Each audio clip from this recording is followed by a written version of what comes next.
Elizabeth's Jocelyn Rodriguez helped her team defeat Caravelle Academy in the Girls State Basketball Championship Tournament.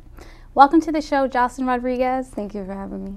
Well, first I want to start off with what actually sparked your interest in starting basketball, or playing basketball, I should say? Well, I used to go to the Latin American Community Center when I was younger, and I was a camper, and our counselors used to always take us to the gym to participate in a bunch of activities, and basketball was one of the things that I enjoyed the most. Now, you're one of the key players on your team at St. E's. Can you tell us a little bit about how long you've been playing at St. Elizabeth? I played only 4 years at St. Elizabeth. Okay, so since 9th through 12th, yeah, and you're currently a senior, but you're the only senior on the team. Yes. So can you tell us a little bit about how you were able to bring your skills to the team and kind of help them along not only regular season, but also throughout the tournament? Well, I think being the only senior on the team, my role was more of a leadership role. We all brought something to the team in our own way based on talent, but the leadership role was something that we needed to fill, one of us needed to fill, and being the only senior on the team, I felt like it should have been me, and this year I took the best opportunity to do so.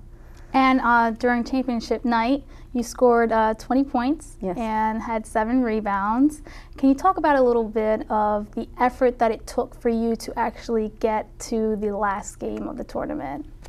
Oh, it took a lot of heart. I knew our team had talent, and everyone said we had talent, but because of how young the other members of my team were, nobody really believed that we could make it unless they were our fans. But playing a team like Ursuline and Catholic Conference teams, you never expect how the game is going to go. But the way we just took it as, we need to have heart. We need to want to finish this game. We need to want to score every time we had the chance to. And we didn't care like who did it. It didn't matter if it were a freshman who started or if it were myself or another teammate of ours. We just wanted to win. Now, Jocelyn is an all-around athlete. Not only does she play basketball, she also played volleyball. Yes. But this season, you took a different approach. You wanted to give basketball 110%. So can you tell us a little bit about what you were thinking, what took into effect when you finally decided, I'm not going to play volleyball this year? Well, I first decided after I did go to tryouts, and I thought that it would work well with training, going to volleyball, and as well as being in school, doing my homework, and I could not do all of that at the same time. So I decided to just play basketball, and not playing volleyball helped a lot this year because I focused just on basketball and just on school. So I got into my academics more, and with basketball I trained a lot more, and I think I wouldn't have it another way.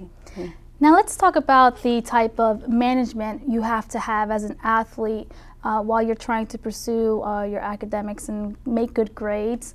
Not only is she a great athlete, but you're a good student as well. Can you tell us a little bit about what it took, or what process did you go through when managing your homework and your basketball? Not only after school you have practice, but I'm pretty sure even after practice you go home and practice. So can you tell us a little bit about how you went about managing your time?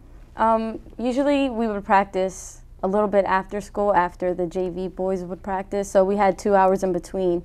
So we would go to study hall as a team, and we would all do our homework together, or some people would go to the training room, do their homework. But you have to have discipline. Like our coaches, we would have to bring in our report cards after every semester. We bring it in. We have to go over everyone's GPA and who's able to stay on the team, who's not going to be playing with us this season. We talk about all those things. We make things clear with the team, our coaches do. And everyone wants to be on the team, so we try and discipline ourselves to manage our time wisely. Okay, Jocelyn, well, before we leave, I want you to show us some of your trophies that you brought here with us, and tell us a little bit about the ones that you brought, in addition to any advice that you have to give to those girls who are looking into playing basketball in high school and trying to pursue their academics. Well, this trophy is from the North Top 10, which is all the teams in the North. They choose the top 10 players in the state, and I was one of them, along with my teammate Macy Robinson. And this one was for Blue Gold. And every senior all-star in the state participates in the blue gold game. And then the medal is from the state championship from when we won. Wonderful. And lastly, any advice you would give to those girls who I don't want to say want to be like Jocelyn, but be as good and also do well in our school and academics. Any advice you would like to share with us? I'll just say that school comes first. Like, you're not able to participate in any sport if your grades aren't there, you know, and you have to have a certain GPA to participate in any sport at any school. So school would be, academics would be the first priority, then basketball. Once you have everything figured out with time management, I feel like it's just what they want to do within themselves. If they want to participate in basketball, make it their number one priority, they still have to have school as their second. Like, it has to be discipline within. Great. Thank you so much, Jocelyn. Sorry we ran out of time, but I would like to really thank you for coming out, and Jocelyn's mother really helped her out and getting her as a guest on our show. So I want to thank you, your family, and again, congratulations on all the hard work that you really put into. You got the state championship, you brought it home, and it's the school's fifth one, but you haven't had one since 2007, so this is great. Yes. Wonderful. And best of luck in whatever university you decide to attend. Okay, thank you. Stay tuned. We'll be back after these short messages.